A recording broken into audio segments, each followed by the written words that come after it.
No weapon in the history of Helldivers has ever seen more ups and downs and consistent changes than the R36 Eruptor.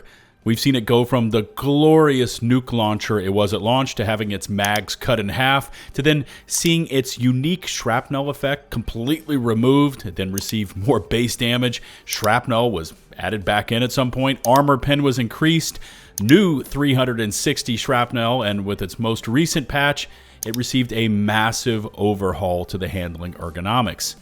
Coupled with these new weapon customizations and progression systems, along with some complementary armor selections, and this most current version of the Eruptor has finally come to life, especially when completely maxed out.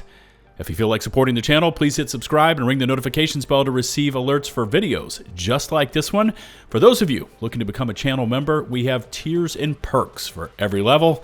And now, let's dive into this Eruptor breakdown.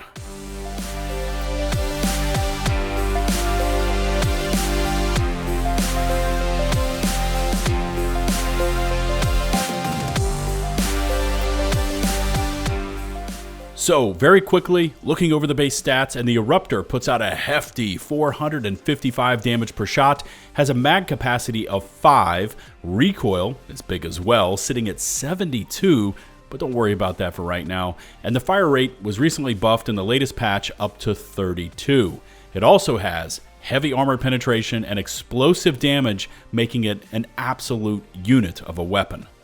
There were also many changes made to the Eruptor's handling with the latest patch as well, as the devs went in and changed a lot of individual handling characteristics of weapons in general, which did a ton to make the Eruptor feel great to handle. For example, the spread was cut in half, ergonomics went from -14 up to a whopping 25, which for this weapon is massive. And by the way, here's an example of ergonomics. As you can see, I waggle this weapon around. It takes a while for the center aiming reticle, where the muzzle is actually pointing, to actually catch up with my body movements. Also, the horizontal lines outside the reticle spread when you move and will then center once you stop. We want that to stay as true and tight as possible, like you see here with a pistol, and here's where the weapon customization will come into play. Sway was also decreased from 1 down to 0.8, so not much of a concern with the Eruptor. Fire rate was buffed from 25 up to 32. Again, not much of a change there. And finally, the weapon round cycling animation cancel trick was patched out of the game. So for now, it works and cycles the way it's supposed to work.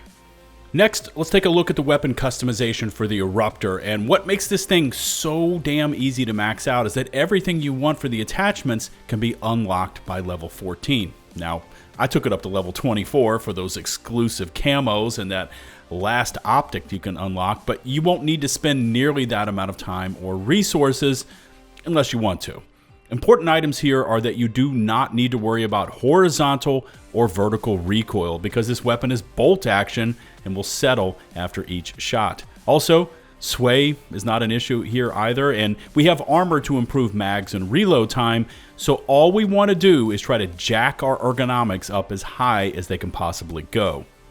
For the optics, this means getting up to level 12 to unlock the iron sights. Now, there are optics here for anyone's taste and playstyles, and I still don't understand why it comes standard with a 10 times zoom scope, but the 2 and 4 times scopes are the last to unlock at level 19 and 24, so it takes a bit to get there, but yeah, whatever.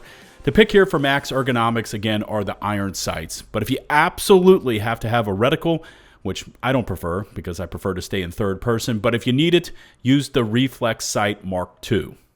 You also have a ton of underbarrel attachments to choose from here, with the last coming in at level 22, but the best option here is the angled foregrip, unlocked at just level 14. Again, we want speed and ease of handling with the Eruptor, as the recent weapon changes and armor sets are going to help us with the rest. Now, once you have the iron sights and angled grip equipped, you'll immediately notice just how responsive this new Eruptor will become. So, with that out of the way, let's put it to the test. First up is our current threat, the Illuminate, and the Eruptor absolutely liquefies Voteless, making great use of both the explosive damage and shrapnel. Hitting one target leads to multiple kills, as the damage zone once a round hits is just crazy.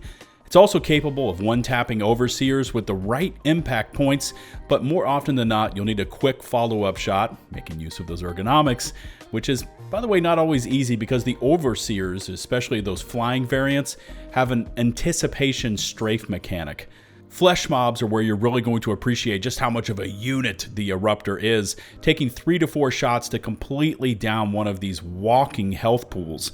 Now, if you're lucky, and you can hit them for enough frontal damage, they'll quickly turn around on their spot, exposing the purple glowing eyes on their backs, allowing you to crush those as well, and downing them in just 2 shots.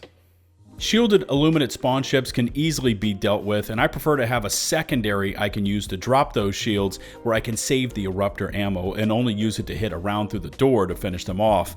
Also, the new Flying Stingray strafing run gunships take 2 taps, and you can deal with harvesters, but the Eruptor is better at knocking them around than dispatching them quickly. Now, where these awesome new bolstered ergonomics come into play is just how quickly you can target, fire, and acquire new targets, basically not needing to ever wait for the weapon's muzzle to catch up with your character movements. This is especially important when dealing with the overseers that love to strafe and dodge around, or the watchers, which can also have erratic movements. You'll really appreciate how quickly you can track and acquire targets with this new ergonomic system when you go up against the Terminids. Every enemy seems to have their aggression and speed levels jacked up since the last update, and the bugs were fast to begin with. Now, I've been plunking pouncers out of air mid-flight thanks to how quickly the Eruptor can swing and acquire them as targets, which I wasn't able to do in the past. Big packs of hunters are still going to be a nuisance because they love to fan out and surround you, but where the Eruptor really shines is versus warriors, alpha commanders, and hive guards. It's absolutely no contest when you connect around to one of these bugs. Not recorded here, but I've also taken a liking to sniping shriekers out of the air, which used to be a hassle, and raining down hell from the top of rock structures has never been better or easier with this weapon. Also, a quick tip, and something I prefer to do, is to bring along a turret to handle some of the lower level bugs, because although the Eruptor is more than capable of dropping them, it saves your ammo for the medium to heavier enemies. Now, where these new Eruptor ergonomics really shine through, at least for me, was versus the automatons. Now, to be fair, the Eruptor was always effective at taking on the bots, but for many players, they tended to avoid using it because of just how sluggish it was, even when using peak physique armor. Everything low to mid-level can be crushed in one shot with the Eruptor.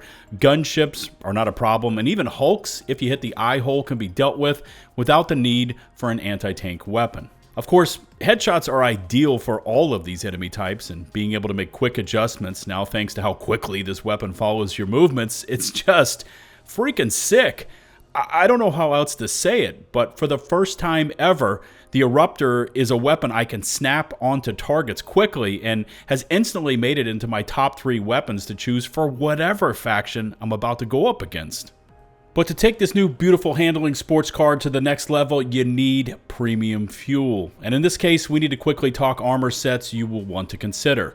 First off is Siege Ready, and with 30% increased reload speeds, it really helps the Eruptor, where you can absolutely get into trouble in hordes because of just how long these reloads take. Also, the added mag capacity of Siege Ready is great, and when paired with a supply pack, pretty much keeps you in the fight for as long as you can stay on your feet. For those of you willing to sacrifice the reload speeds and extra ammo, Peak Physique takes the already improved Eruptor handling and makes it even better. And I went back and forth with this one. I mean, you can snap around and recenter the weapon even faster using this armor, but again, you give up ammo and faster reloads. Ideally, I would love to have both these passives on one set, which is never going to happen, but one can hope, right? Since the Eruptor can blast you to bits if you hit a target too close to your position, having some crowd control is ideal. An engineering kit for those extra nades is a solid pick. Gas or fire is the best selection here, where you can throw a few of these out in front of you to slow down a voteless mob or hunter surge, then pick them off 3 to 10 at a time with your Eruptor shots. Any of those armors are what I would use versus the squid and the bugs, but for the bots, you can never go wrong with Fortified because of all of their incoming explosive damage.